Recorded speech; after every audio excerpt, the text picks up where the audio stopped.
Malinaw ba? Malinaw? Yeah. Unang laban ko pa lang sa Mighty. Mga Batanggenyo, musta? Di ata ito yung kalabang inaasahan ko ditong pumunta.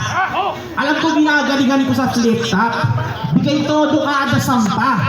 Pero ba't undefeated champion naman agad? Yung tinapat nyo sa kanya.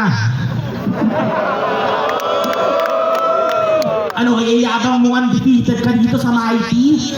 Dadaan mo o sa ganung atake? Wala din naman akong talo dito unang laban ko pa lang Bagong isabuhay champion tong katapat mo. Hindi mo man lang ba naisip na ako ang dahilan kung bakit ang mahal ng ticket?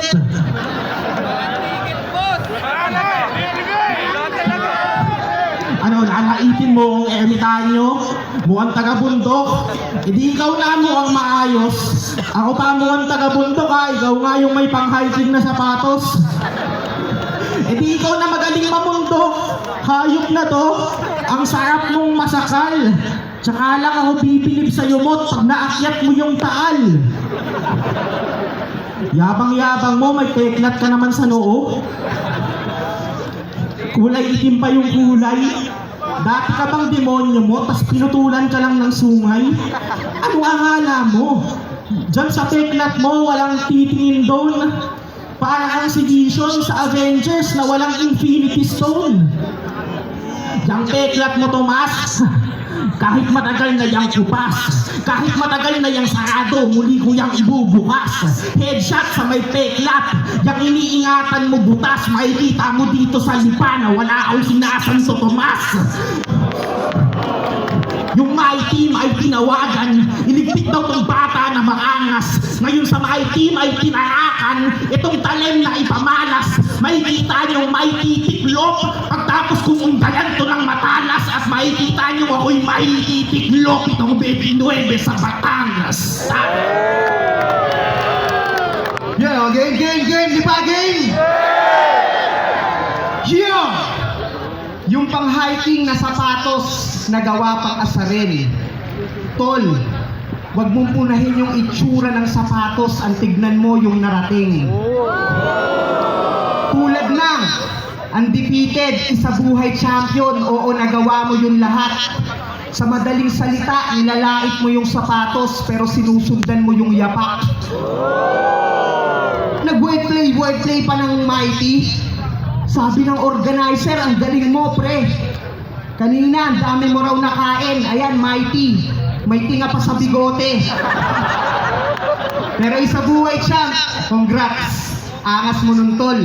Sa dami ng rookie nagsilabas, ikaw yung biglang namundol. Ang dami na bagong malakas. Talagang out of control. Kasi nga nag-retire na yung batas at ito na yung bagong bulbol. Kasi yung pagkakulot pakumpol, lalo na kapag malapit, talagang parang himulmol kung ano-ano yung nakasabit. Pero hanip, sa dami ng alias, bakit espada pa nagamit? Ano yan, pangalan mo katana, tas kahinaan mo pang-ahit? Pues, isasagad ko hanggang anit, babalahibuhan tong katana. Alam nyo kung saan ako kilala, baliktaran yung sandata. Double edge yung talas, talagang malalaga sa pasada. Kasi kung abala na yung haba, ako na bahala sa labaha. At kung si Tipsy merong brrr, sa'yo simple lang yung play, tol. Gagamitan lang kita ng makina ng razor. Pero ititira ko yung bigote para mukha ka pa rin lolo. Tas bibigyan kita ng Mighty, isang stick lang para solo. May kasama na ring lighter para pag sindiniloko, doon na malalagas yung bigote kasi yung lighter nakatodo. Yo. Sabi mo, yo. Siya daw bahala sa labaha. Utol, tama ang iyong kutob. Talagang gagamit ka ng labaha pag ang tagal mo ng supot. Tsaka ano naman kung yung pangalan ko, espada. Ikaw nga, matulis ka din naman Katunayan nga, kaya niyang tusukin kahit yung hindi niya asawa. Joke lang. Mabait talaga yan si Mok. Napakabuting padre di pamilya. Kaya di ko gets ba't panchichiks lagi sa'yo ang tinitiga. Ikaw, nang bababae, yung mga kalaban mo malabong alam yan. Wala naman akong pinagkwentuhan nung ginawa mo sa Taiwan. Alala mo yung Taiwan? Guess tayo? Yung wala ka sa mood buong event. Ang lungkot lang niya, parang may pinagdadaanan. Maghapong walang imik. Pero nagbago ihip ng hangin pagbalik ng hotel. Nung inuman na, nakakainggit. Bumalik bigla yung sigla mo nung kinomfort ka ni ating singkit. Napakawalang yan ang strategy mo, Tomas. Lungkot-lungkutan, napakagago. Kino-comfort ka lang sa sala, puta, pinasok mo sa kwarto. Nagpaliwanag pa, depressed daw kasi siya. Hayop na dahilan niyan, napaka-ekis. Tangina mo, paano ka malungkot, puta, tumitigas yung edits. Kaya hindi ka na pinapayagan lumabas ng asawa mo eh. Yung kalibugan mo kasi wala sa ayos. Papaalam yan, basketball lang ako mahal, uwi din ako agad yan pagkatapos. Alam nyo, sagot ng asawa niya, habang yung luha umaagos. Anong basketball, Tomas? Nakapang-hiking kang sapatos. Kakasama mo yan sa mga 3GS eh. Na sa mga asawa hindi tapat. Kakadikit mo kay M-Site, poison, lip cram, nahawa ka na ng panic attack. Wala akong pake kahit matalo mo ko dito. Basta isa lang ang aking hangad. Wish ko pag uwi mo yung asawa mo, sana suntukin ka sa bayag. Yo, ang lakas nito. Ginawa pa akong babaero. Yung mga storya mo, invento. Ikaw tong di nagpapagupit, pero yung mga kwento, pang barbero. Lungkot-lungkutan daw para makadali. Huwag mo nga ako gawing moron. Pinapasa mo pa sa akin yung mga strategy ni Poison. Pero sige, usapang Taiwanese na babae. Isa ka rin sa mga dumali doon, utol. Sabi mo pa nga, magkaiba lang yung lengguwahe pero parehas lang yung ungol. Unang napanood ko to sa Motus, ako'y naelid na agad. Maangas, may potensyal, yung pagka-competitive sagad. Bilang MC, papalag, kaso masyado yatang heavy yung bayag. Kasi nung nakita ko na ng personal, puto parang penguin maglakad. Kahit kanina galing backstage, alam nyo kung paano siya rito sumampa? Kada hakbang niya ng hagdan, magkasabay dalawang paa. Parang penguin talaga. Panoorin nyo hanggang dulo. Pagtapos namin dito mamaya, tatalo niyang pababa, una ulo. Seryoso. Bilang bago sa larangan, parang bigla kang lumipad. Kayang-kaya makipagsabayan kahit ngayon lang nabilad.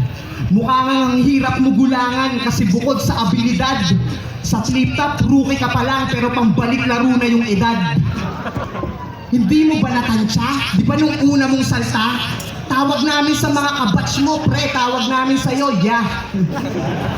Kasi para ang teenager na ngayon pa lang nag-grade 1. Kumbaga, ira na ni John Wick, tsaka ka pa lang nag-James Bond. Yung huli mong haircut, di mo natanda kung kailan. At mas lalong mukha kang ang nauna sa amin kasi mukha kang caveman. Yo, mukha daw akong caveman. Sabi nitong malibog ko na pa.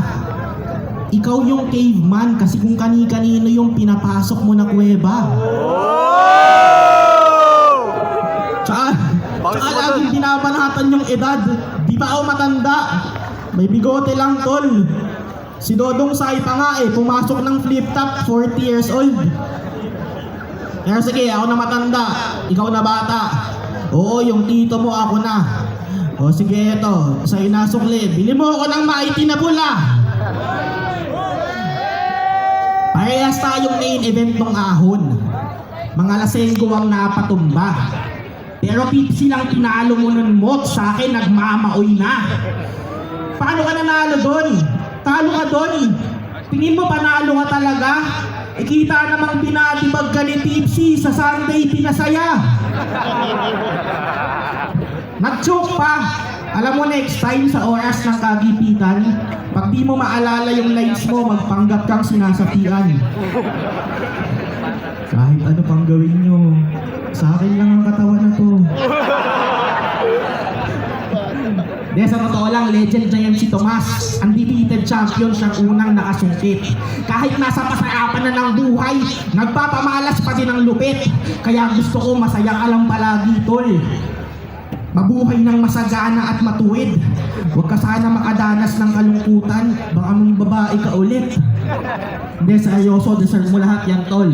Laban natin, masaya lang akong naidaos. 10 taon na sa flip top, undefeated champion, lahat nasa iyo na halos. Alam kong madami ka pang maaabot. Kwento mo hindi pa sa mighty matatapos. Tuloy lang sa paglalakbay, suot ang pang-hiking mong sapatos. Ayun ka, salamat. Pang-hiking na sapatos na naman. Hanggang round 3, dinamay neto. Ano bang pakialam mo? Sa Mount Manabu ako dederecho. Tapos si Dodong Sai pa raw yung matanda. Dinawit pa sa bars. Dinadamay mo pa rito, pati kaklase mo sa ALS. Niyabang pa yung battle niya nung ahon. Akala mo hubog. Tol, hindi lang si Lip Cram pinatumba mo kasi pati mga tao nun tulog. Pero yung pangalan mong katana, talakayin natin, Chong. Pag sinabing katana, yun ay mahaba, wag ka sanang mapikon. Kasi sa height mo na mababa, parang di naman bilong. Total, andito tayo sa Batangas, palitan mo na lang ng balisong. Pero kahit balisong, hindi rin pwede. Kung ipipilit, corny lang. Kasi yung balisong ay 29, malayo sa edad niyang 41. O usapang numero, ito trivia. TF ko dito, 6 figure, pero yung sumagad, di na kailangan. Ito sparring lang na peaceful, sige tignan mong karangalan. Kasi magkatabi na tayo dun sa picture, pero yung labang to, wala lang. Sakto yung buhok mo, parang steel wool, kaya pang pagpag lang ng kalawang. Pero huli ko ritong naging laban, yung amo mong si M-Size na dala. Inabot niya sa akin malala. Sa mga kaha ng sigarilyo, ginawa kong bagong babala. Ngayon pinagbuksan ulit ng mighty, parang bagong kaha, baka nga. At ikaw yung mapapel na kailangan kung pumitin lang na parang palara.